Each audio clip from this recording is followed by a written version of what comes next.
ဒီပတ်စံတစ်ထောင်နဲ့တယောက်ကမိတ်ဆွေရဲ့အနာဂတ်ကိုအဆုံးဖြတ်ပေးနိုင်တယ်ဆိုလို့ရှိရင်မိတ်ဆွေယုံမှာ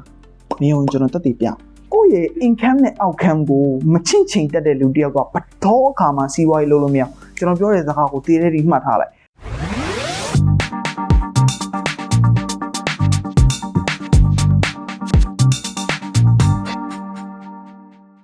ကျွန်တော်တို့လူတိုင်းမှာလောဘစိတ်ဆိုတာရှိတာသိတယ်မလားကျွန်တော်သုံးတဲ့နေရာဖြုံးတဲ့နေရာမှာလောဘစိတ်ရှိတာမဟုတ်ဘူးစုတဲ့နေရာမှာလည်းလောဘစိတ်ဆိုတာရှိမယုံစုဥပမာနဲ့ကျွန်တော်ပြကျွန်တော်တို့တရက်ကိုပတ်စံတစ်ထောင်ထည့်ဒါမစ်တီးဖို့ပဲရှိတယ်ဘာမှမရှိမစ်တီးကတစ်ထောင်လည်းမရတော့ရောအဲ့လို2000ထည့်လိုက်အဲ့လိုမျိုးနဲ့တရက်ကို1000ထည့်တယ်နောက်တရက်1000ထည့်တယ်နောက်တရက်1000ထည့်တယ်နောက်တရက်1000ထည့်တယ်လောဘတဖြည်းဖြည်းကြီးလာတယ်9000ထည့်တယ်9000ထည့်တယ်ထပ်ပြီးတော့လောဘကြီးလိုက်1000ထည့်တယ်1000နဲ့နေထည့်ဆိုတော့ကျွန်တော်တို့တရက်ချင်းစီစုတာကသာဘာမှမဟုတ်တာဒါပေမဲ့ရက်တွေကြာလာတာနဲ့အမျှတရက်ကို1000စီစုမယ်ဆိုလို့ရှိရင်ကျွန်တော်10ရက်ဆို1000တစ်လဆိုလို့ရှိရင်ကျွန်တော်တို့3000အဲ့ဒါကိုပဲကျွန်တော်တို့တစ်နှစ်တိတိစုသွားမယ်ဆိုလို့ရှိရင်ဘယ်လောက်ဖြစ်သွားမလဲဆိုတော့အမောက်ကပုတ်ပုတ်ပြီးတော့များလာမှာပဲဟုတ်တယ်မလားဆိုတော့ဒီပတ်စံကဒီတတိတယောက်အတွက်တော့ဘာမှမဟုတ်ဘူးဆိုပေမဲ့ကျွန်တော်တို့လိုမျိုးဒီအခြေခံလူတန်းစားတွေအတွက်ကတော့ဒါကဒီပတ်စံကများတဲ့အမောက်ပဲဗျာပြောချင်တဲ့သဘောကဘဝကိုအောင်နိုင်ဖို့အတွက်ကိုဟိုလိုမျိုးအကြီးတွေကနေပြီးတော့စတင်စရာမလိုပတ်စံ350လောက်ရင်းပြီးတော့အလုပ်ကြီးတစ်ခုလုပ်ပြီးတော့မှကျွန်တော်တို့ဟိုအောင်မြင်တဲ့စီးပွားရှင်ဖြစ်သွားတာအဲ့လိုမျိုးမလိုဘူးအရေးကြီးဆုံးကကျွန်တော်အလေးကျင့်တွေကိုအရင်ဆုံးပြင်ရဆိုတော့အဲ့လိုမျိုးပတ်စံစုတက်တဲ့အကျင့်မရှိဘူးဆိုလို့ရှိရင်ပတ်စံစုတာမျိုးကျွန်တော်တို့ဒီပတ်စံကိုဘယ်လိုပြောရမလဲစုတက်တဲ့အကျင့်ရှိတယ်ဒါပေမဲ့ပြန်သုံးတာများတဲ့အကျင့်ရှိတယ်ဆိုလို့ရှိရင်ရှော့ပြီးသုံးတဲ့အကျင့်ကိုပြန်လုပ်တာမျိုးအဲ့လိုမျိုးအကျင့်တွေကိုများများ train ပေးရအဲ့လိုမှကျွန်တော်တို့က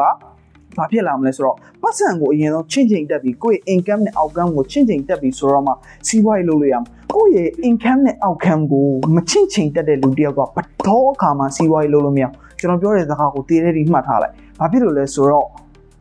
မိတ်ဆွေတို့လှုပ်ကြည့်မှသိလိမ့်မယ်မယုံချင်းချင်းကြည့်လိုက်မိတ်ဆွေတို့အရင်တုန်းကနေထိုင်ခဲ့တဲ့ဘဝနဲ့အခုဒီလိုမျိုးချင်းချင်းနေတဲ့ဘဝကလုံးဝတခြားစီဖြစ်နေလိမ့်မယ်တထေးတွေအတွက်ကိုပြောတာမဟုတ်ဘူးเนาะကျွန်တော်လိုအခြေခံလူတန်းစားတွေအတွက်ကိုပြောတာအဲ့လိုဟာတွေကကျွန်တော်အတွက်ကိုအရန်ကိုအထောက်အကူဖြစ်ခဲ့လို့ကျွန်တော်ကပြန်ပြီးတော့ sharing လုပ်ပေးနေတာဆိုတော့နောက်ဆုံးအချုပ်မှာပြောချင်တဲ့သဘောကဘာလဲဆိုတော့ကျွန်တော်ဒီပတ်စံစုတဲ့အပိုင်းနဲ့ပတ်သက်ပြီးတော့ဖတ်3ပိုင်းခွဲပြီးတော့ကျွန်တော်ပြပြခဲ့တယ်ကျွန်တော် channel ထဲမှာတွက်ကြည့်လို့ရတယ်ပြောချင်တဲ့သဘောကဘာလဲဆိုတော့ကျွန်တော်တို့အိမ်မက်တွေဖြစ်လာဖို့အတွက်ကိုကျွန်တော်တို့အိမ်မက်တွေအကောင့်တွေဖော်ဖို့အတွက်ကျွန်တော်စီးပွားရေးတွေစဖို့အတွက်လမ်းတွေလှမ်းဖို့အတွက်ကိုအဓိကလိုတာကကျွန်တော်အကြီးနဲ့စဖို့မဟုတ်ဘူးဘာတော့စမလဲဆိုတာလည်းမဟုတ်ဘူးဒီနေ့စဖို့အရေးကြီးတာဒီနေ့ကျွန်တော်တို့စလိုက်ဖို့အရေးကြီးတာငါနောက်နေ့မှစမယ်ဆိုတော့လူတိုင်းပြောနိုင်တယ်ဒါပေမဲ့ဒီနေ့စဖို့ဆိုတာလူတိုင်းမလုပ်နိုင်ကျွန်တော်ဒီနေ့ကစပြီးတော့ပတ်စံ1000စုတဲ့အကျင့်ပတ်စံ1000စုတဲ့အကျင့်ကိုလှုပ်ကြည့်လိုက်အဲ့ချိန်ကြလို့ရှိရင်ခမရ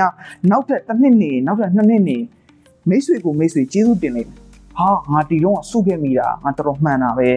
ဒါပေမဲ့လည်းချိုးရင်းရဲ့ရှိတယ်တခုကဘာလဲဆိုတော့ကျွန်တော်တို့ဒီမြန်မာမှာကပတ်စံစုလို့ရှိရင်ပတ်စံတန်ကြီးရမရှိဘူး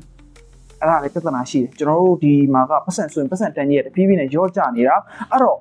investing လုပ်တာကပိုပြီးတော့ကောင်းတယ်ပတ်စံဆိုတာထက်စားလို့ရှိရင်ဒါပေမဲ့ဘယ်လိုနေရာတွေမှာဘယ်လို investing တွေလုပ်အောင်လဲဆိုတော့လူတိုင်းသိတာမျိုးမဟုတ်ဘူးသိဖို့ဆိုလို့ရှိရင်တော့ကျွန်တော်ဒီ channel မှာ free အကုန်လုံးပြပြပေးတယ်ဆိုတော့ဒီ channel လေးကို subscribe လုပ်ခဲ့ channel ဘာမှလုပ်စရာမလိုဘူး okay ပါ video လေးကိုအဆုံးကြည့်ပေးတဲ့အတွက်ကျေးဇူးတင်ပါတယ်ကျွန်တော် MC ပဲဖြစ်ပါတယ်ဒီ economy business နဲ့ပတ်သက်ပြီးတော့ဘာတွေထပ်ပြီးတော့သိကျင်သေးလဲဘာအကြောင်းအရာတွေထပ်ပြီးတော့လေ့လာကျင်သေးလဲဆိုတာလည်းကောင်းမှမှန်းခဲ့ပြီးလို့ရပါတယ် channel လေးကိုတင်းနေမှာ subscribe လုပ်ခဲ့ပြီးဘာကြောင့်လဲဆိုတော့နောက်ထပ်တက်လာမယ့် video တွေကမိတ်ဆွေတို့အတွက်အသုံးဝင်တာတွေအများကြီးပါလာနိုင်ပါသေးတယ်။ Okay ပါနောက်ထပ်ဗီဒီယိုတွေမှာအကုန်လုံးလည်းပြန်လည်တွေ့ဆုံကြပါမယ်ခင်ဗျာ။